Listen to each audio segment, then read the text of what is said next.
Hey everyone, I hope you are doing well. In this video, I will show you how to transfer money from credit union to your Cash App. So make sure to watch this video till the end. So first you need to do is open up your Cash App and then log in your account. After this, you need to click on this profile icon at the top of your screen. Then it will open up your profile window. So from here, you have to scroll down and you will see this option linked banks. So just click on that. Right after that, you need to click on this link bank option. Then it will open up this screen. So from here you have to click on this continue button at the bottom.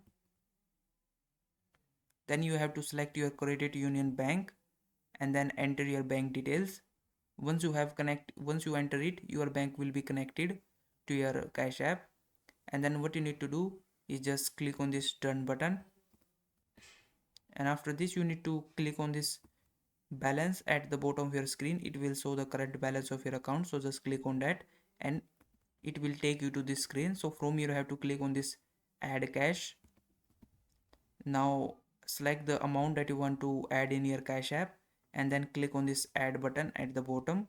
And once you do that, it will ask you to use a payment method. So use the credit union bank that you have added or linked earlier in Cash App as a payment method and then complete the payment. And once you do, your money will be transferred from credit union to your Cash App. So I hope this video was helpful. Please like this video and subscribe to my channel.